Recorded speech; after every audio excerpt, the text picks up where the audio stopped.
बिस्मिल्लाहिर्रहमानिर्रहीम। अस्सलामुअलैकुम। आज हम आपके लिए लाए हैं बहुत ही मज़ेदार चटखारेदार चटपटी लहसुन की चटनी।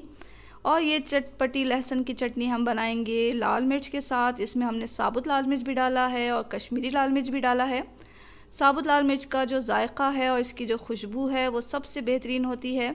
कश्मीरी लाल मिर्च में तीखापन नहीं होता, लेकिन इससे कलर बहुत अच्छा आएगा हमारी चटनी का। तो चलें इस चटनी को बनाना स्टार्ट करते हैं। लेकिन इससे पहले अगर आपने इस चैनल को सब्सक्राइब नहीं किया तो जल्दी से कर लें।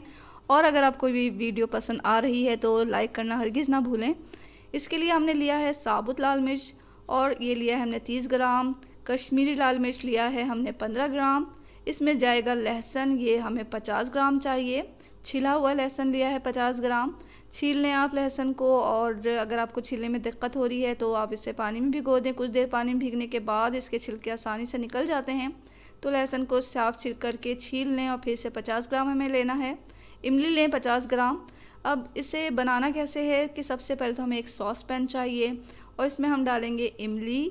डालें आप 1 से 1.5 कप पानी, और फिर हम इसे चूल्हे पे चढ़ाएंगे। एक बॉयल आने तक हम इसे पकाएंगे। जब एक बॉयल आ गया तो हम इसे चूल्हे को बंद कर देंगे और इसे थोड़ा ठंडा कर लेंगे।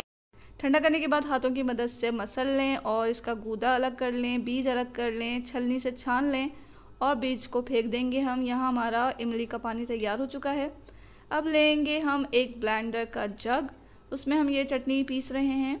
तो सबसे पहले हमने जग में डाला है छिला हुआ लहसुन, और फिर डालेंगे हम साफ़ की हुई साबुत लाल मिर्च और कश्मीरी लाल मिर्च।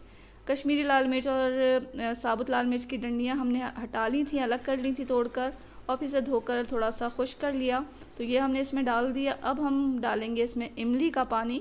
इमली का पानी डालें और फिर इसे हम मशीन में लगाकर मशीन को चलाएंगे। इसका हमें बारीक पेस्ट बनाना है। ये हमारी चटनी पीस रही है, इसे हमें बहुत बारीक पेस्ट बनाना है, फ़ाइन पेस्ट बनाना है। कोशिश करें कि इसके जो बीज होते हैं लाल मिर्चों के वो बिल्कुल पीस जाएं। यहाँ हमारी चटनी पिस चुकी है। इसे निकालें किसी प्याले में, और इसमें हम डाल देंगे हस्बे ज़ायक़ा नमक। नमक थोड़ा कम ही डालें, और फिर से अच्छी तरह चला लें। ये लीजिए, बहुत ही मज़ेदार, बहुत ही शानदार, बहुत ही लजीज चटनी तैयार है। ये आप खाएं पकोड़ों के साथ, समोसों के साथ, या किसी भी खाने के साथ। ये आपके खानों की लज्जत को दोबाला कर देगा और आपके खानों को बनाएगा चटपटा चटखारेदार। तो ज़रूर ट्राई करें इस मज़ेदार से लहसुन की चटनी की रेसिपी को, और दुआओं में हमेशा याद रखें। इसके साथ ही अल्लाह हाफ़िज़।